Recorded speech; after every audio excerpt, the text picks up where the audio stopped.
Assalamualaikum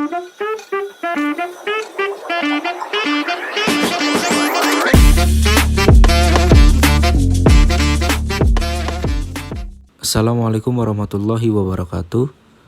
Pada kesempatan ini saya akan menjelaskan tentang kondisi kerusakan jalan pada jalan di sekitar lingkungan saya. Untuk tugas pertemuan 14 mata kuliah Teknik Pelaksanaan Perkerasan. Izin memperkenalkan diri, nama saya Perkenan Perdana Tohari, NIM 195111262. Saya Muhammad Reza Fadilah Hardiansyah, NIM 195111269. Untuk jenis kerusakan yang pertama, yaitu potoles. Kerusakan permukaan perkerasan yang lubang-lubang seperti mangkuk dengan kedalaman tertentu dan menyebabkan tergenangnya air di dalamnya. Untuk penyebabnya yaitu diawali dari retak permukaan, air hujan menggenang karena sistem drainase yang buruk. Akibatnya terjadi infiltrasi yang merusak ikatan antara butiran agregat dan aspal sehingga kohesitas campuran rendah sampai terbentuk rongga yang menyerupai mangkuk. Untuk perbaikannya, yaitu langkah awal dilakukan investigasi untuk menentukan areal pengaruh dari kerusakan potoles. Langkah berikutnya membongkar lapisan perkerasan yang rusak seluas yang diperlukan. Selanjutnya, meneliti jika ada kemungkinan kerusakan base course. Coating aspal tipis dilakukan terhadap permukaan hasil bongkaran. Selanjutnya, bahan campuran beraspal dihampar dan dipadatkan di atasnya dengan pengendalian mutu pemadatannya. Retak. Pada gambar kita bisa melihat kalau ini adalah jenis kerusakan alligator cracking.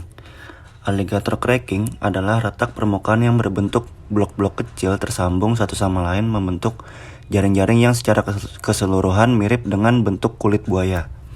Penyebabnya bisa disebabkan oleh beberapa hal. Yang pertama, konstruksi tanah dasar, yaitu daya dukung rendah karena drainase yang buruk. Kedua, konstruksi subbase dan base course. Pada konstruksi ini, daya dukung rendah karena mutu material buruk dan karena struktur basah akibat drainase yang buruk.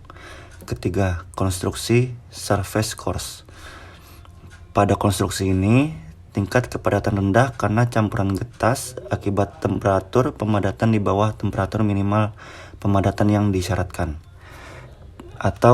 Dan pemadatan kurang sempurna akibat pengurangan jumlah passing alat pemadat. Lantas perbaikannya adalah dengan perbaikan surface drainase dan material yang buruk diganti dengan material yang memenuhi syarat, dan perbaikan surface drainase.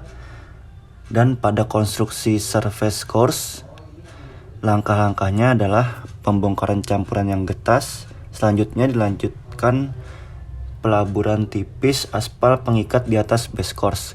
Campuran getas diganti campuran baru. Selanjutnya dikendalikan suhu dan passing pada tiap tahapan pemadatannya. Dan yang terakhir dilakukan pelapisan ulang jika luasan retak hampir merata sepanjang jalan. Kemudian, polis agregat. Proses pelepasan lapisan aspal dari butiran agregat yang berada pada permukaan perkerasan sehingga yang terlihat hanya agregat kasar di permukaan. Kondisi ini makin parah jika tekstur permukaan butiran agregat mengkilap atau licin sehingga sangat membahayakan berlalu lintas. Kondisi tersebut disebabkan oleh repetisi beban lalu lintas yang makin tinggi sehingga lapisan aspal makin aus dari permukaan perkerasannya dan yang tersisa hanya butiran batuannya. Untuk permukaan perkerasan yang hanya terlihat agregat kasar tanpa aspal ini dapat diperbaiki dengan grouting dari bahan slurry-seal atau dilakukan pelapisan ulang atau overlay di atasnya dengan bahan campuran yang baru yang lebih konstruktif dan sekaligus dikendalikan mutu pemadatannya.